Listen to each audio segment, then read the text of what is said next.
get the party started. I'm really glad we decided to go with this book because the habits are what makes us, right? And it ties in these books all kind of tie in together, whether it's Brandon or it's Grant or it's James Clear or Jim Quick, Napoleon. Napoleon Hill, Marcus Aurelius. They all tie into the same thing, and it's about you being in control of your thoughts, and habits are basically just a function of what your brain accepts that you are. And that was, I think, the key standout for me was the idea of, changing who you think you are and then acting as that person who you want to be, and then you will be that person you want to be. It's like the what is it, the being, doing, having discussion that came out of 9-figure mindset, right? It's like you have to be that person. You just start being that person. And with James Clear, his strategy is just do a little something every day that person would do. Like he says, if you want to be a healthy person, what would a healthy person do? Do the healthy person thing, right? And then pretty soon your mind just believes that, oh, I'm a healthy person, and you just do healthy things. And another statement that he made that resonates with what was that first book we did? Beyond Positive Thinking.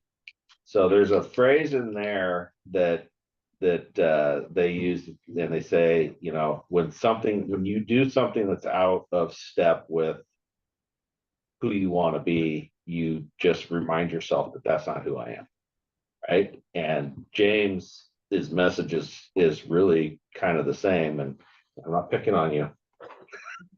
But he uses the example of a smoker or a non-smoker, and he says if you offer somebody a cigarette and they say, I'm trying to quit, they still see themselves as a smoker, versus somebody who says, oh, I'm not a smoker. They just see themselves as not a smoker, and they will have a better chance of quitting than the person who still sees themselves as a smoker. And it's the same thing with anything, right? I mean, it could be losing your temper, it could be making good decisions about money or bad decisions about money, food. I mean, it really all comes back to, what do you see yourself as? And you see yourself as what you've kind of been programmed, and the power is in being able to reprogram that self to be the person you want to be, and then just be that person.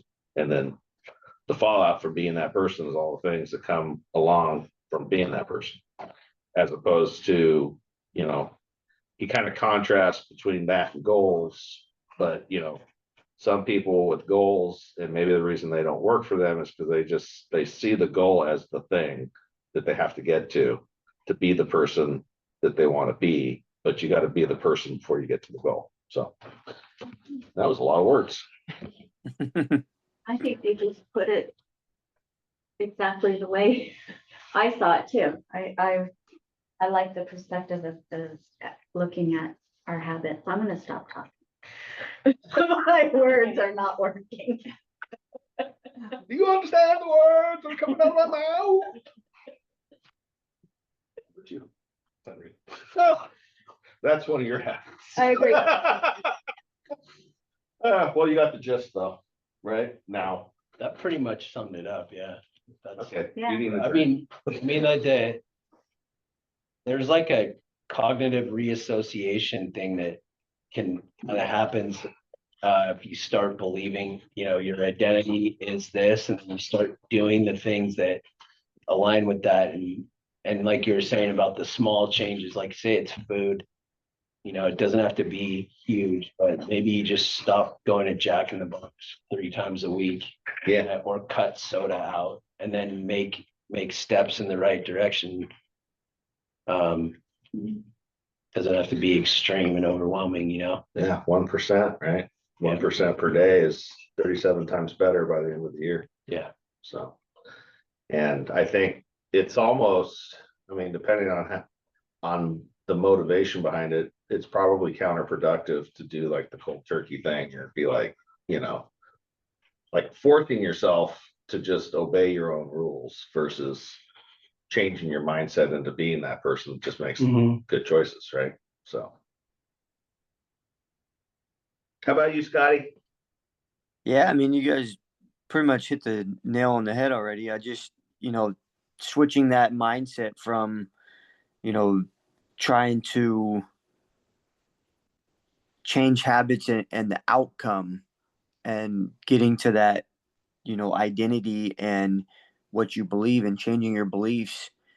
It's the name of the game. And, when you can do that, you're going to be on a better path to setting up those habits correctly. Easier said than done, but that's what we're hopefully going to learn a little bit about and throughout the rest of the book, and just how to set up those belief systems and work from that inner circle to the outer thing to get to the outcome that you want. Yeah. So one of the things that has really started coming to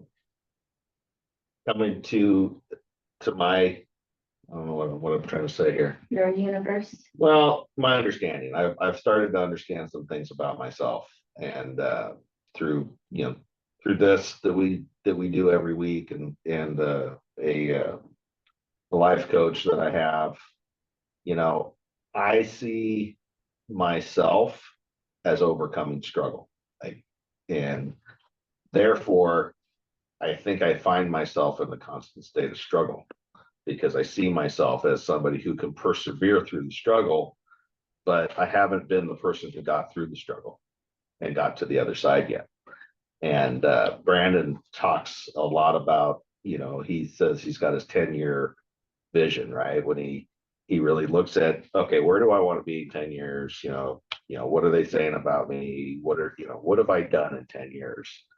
And then because he's thinking about that then dictates the way he reacts to situations that happen today. He reacts as the person 10 years from now. And that's a lot of what this book and all these other books that we've been reading, it really talks about, you have to see yourself beyond the struggle or you're just going to stay there, right? And it's not an easy thing to do. I mean, we could sit here and look at everything we've done in 18 months and be like, holy shit, I can't believe how great everything is. And I acknowledge that, but somewhere I still have the switch in mindset to say, okay, I'm not the person in struggle. I'm the person beyond the struggle.